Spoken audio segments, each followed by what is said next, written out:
7 দিন হয়ে গেল ককরোচ জনতা পার্টির আন্দোলনের সাফল্যের। নিট কেলেঙ্কারির নিট পরীক্ষা প্রশ্নপত্র ফাঁস কেলেঙ্কারি পরিপ্রেক্ষিতে প্রায় 1 মাস ব্যাপী আন্দোলনের পর কেন্দ্রীয় শিক্ষামন্ত্রী প্রাক্তন শিক্ষামন্ত্রী ধর্মেন্দ্র প্রধানের ইস্তফা সফলভাবে আদায় করে নিতে পেরেছে এই আন্দোলন, আমাদের সকলেরই জানা। কিন্তু সেখানে কি এই আন্দোলনের সাফল্য শেষ হয়ে গিয়েছে? স্পষ্ট এবং দ্বিধাহীন উত্তর হচ্ছে না। এই সিজেপির ককরোচ জনতা পার্টির আন্দোলনে আসল সাফল্য, দেশবাসীকে এদের আসল উপহার হচ্ছে মোদী সরকারের ভয়মুক্ত ভারত। আমরা বিস্তারিত আলোচনা যাওয়ার আগে একটি ঘটনার উল্লেখ করব। 2016 সালে জম্মু কাশ্মীরে সরকার বিরোধী লাগাতার যে আন্দোলন হচ্ছিল, তাতে পেলেট গানের বলি হন ইনসা মুস্তাক। এই মহিলা সরাসরি কোনো হিংসাত্মক আন্দোলনে অংশগ্রহণ করেননি, যা রিপোর্ট তিনি আন্দোলনকারীদের প্রতি সহানুভূতি সম্পন্ন ছিলেন। পেলেটের গুলিতে তার চোখে দৃষ্টিশক্তি নষ্ট হয়ে যায়, তার মুখের নানা জায়গায় হাড় ভেঙে যায়। খুব কাছ থেকে গুলি চালানো হয়েছিল অবশ্যই, এটা বারবার বলা হচ্ছে। পেলেট গানের গুলি কাছ থেকে চালালে বিপজ্জনক হতে পারে, মারাত্মক হতে পারে, এমনকি ফ্যাটাল মৃত্যুও পর্যন্ত তাতে হতে পারে, অনেকে যে বলছেন।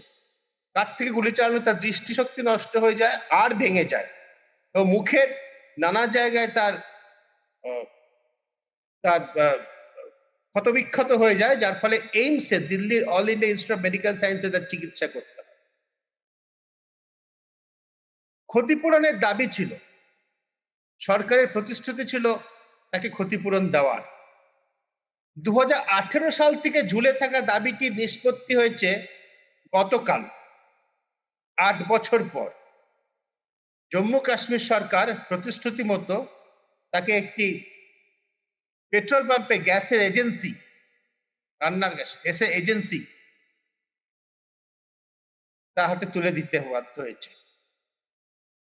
8 বছর ধরে অপেক্ষা করার পর সরকারি হাসপাতালের স্বীকৃতি, আদালতের নির্দেশ, সমস্ত কিছুর পর তারপরেও জম্মু কাশ্মীর সরকার 8 বছর তার দাবি ঝুলিয়ে রেখেছিল। ইনসা মুস্তাক কিন্তু তার দাবি মতো এবং সরকারের প্রতিশ্রুতি মতো, কর্তব্য মতো সরকার গ্যাস এজেন্সিটি পেয়ে গিয়েছেন। সরকারের এই দায়বদ্ধতা কি ককরোচ জনতা পার্টির আন্দোলন এবং সেই আন্দোলনের সাফল্য তাছাড়া সম্ভব হতো? অনেকেই বলবেন, আমি তাদের সঙ্গে একমত, হতো না। 8 বছর ধরে যে দাবি ঝুলিয়ে রাখা হয়েছিল, আরো 8 বছর সেই দাবি ঝুলিয়ে রাখা হতো, অনায়াসে ঝুলিয়ে রাখা যেত। কিন্তু পেলেট গানে আহত হওয়া এক মহিলা, তার ন্যায্য প্রাপ্য ক্ষতিপূরণ জম্মু কাশ্মীর সরকার মিটিয়ে দিতে বাধ্য হলো ঠিক সেই সময়, এই সময় এই দিল্লিতে ককরোচ জনতা পার্টির আন্দোলনের উপর পেলেট গান চালানোর বিষয়টি সুপ্রিম কোর্টে বিবেচিত হচ্ছে, আলোচিত হচ্ছে। সুপ্রিম কোর্ট অবশ্য পেলেট গানের উপর কোনো নিষেধাজ্ঞা জারি করেনি, বরঞ্চ কথাই বলেছে, যদিও রায় এখনো আসেনি। বিচারপতিদের পর্যবেক্ষণ এই যে পেলেট গান পুলিশের যেটা স্ট্যান্ডার্ড অপারেটিং প্রসিডিওর আছে বিক্ষোভ দমনে, তার মধ্যেই পড়ে। তবে কি পরিস্থিতিতে, কোন স্তরের অফিসারের নির্দেশে কিভাবে এই পেলেট গানের ব্যবহার হতে পারে, সেই বিষয়ে হয়তো কোনো নির্দেশিকা, হয়তো কোনো গাইডলাইন সুপ্রিম কোর্ট দিতে পারে, বা কোনো সে বিষয়ে কোনো নির্দিষ্ট কোনো সে বিষয়ে নির্দিষ্ট গাইডলাইন ঠিক করার জন্য হয়তো কোনো সংস্থাকে বা প্রতিষ্ঠানকে, কোনো কমিটিকে দায়িত্ব দিতে পারে, এরকম হয়তো অনেকে ভাবছেন।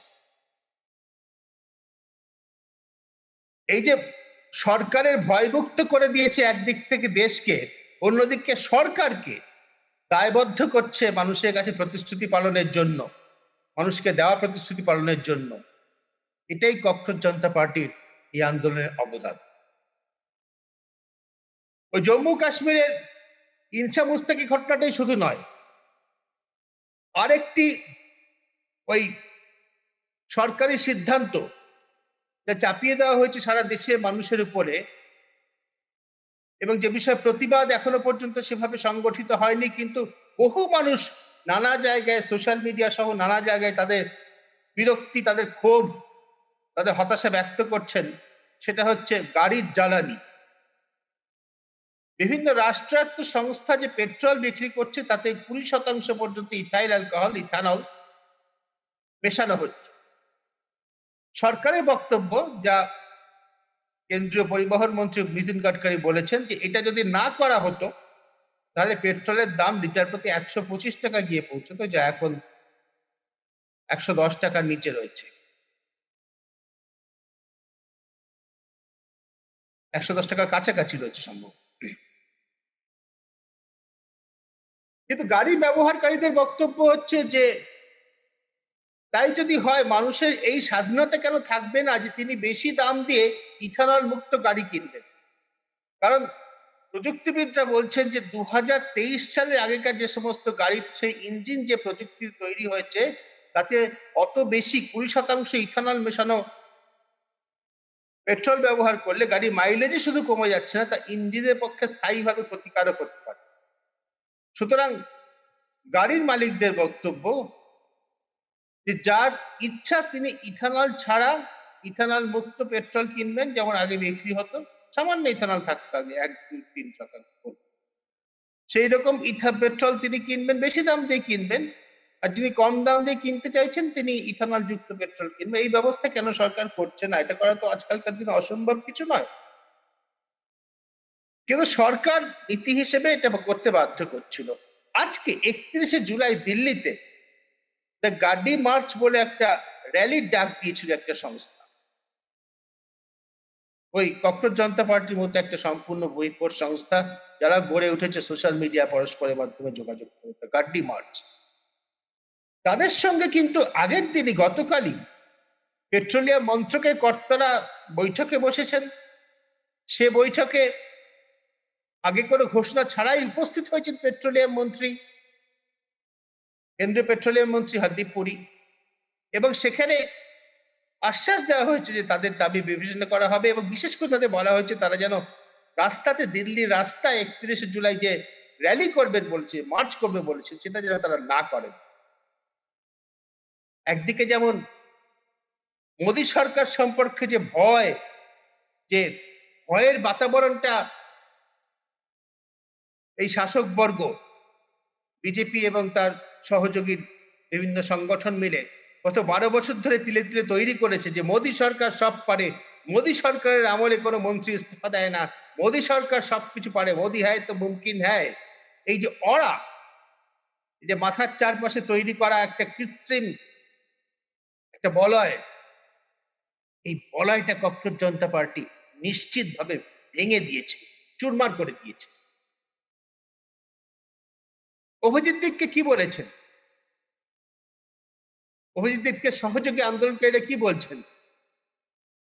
প্রধানমন্ত্রী সম্পর্কে বলছেন, আঙ্কেল সো যাইয়ে, কাল সুবহ বাতানা, আঙ্কেল শুয়ে পড়ুন, আঙ্কেল বলে সম্বোধন করছেন।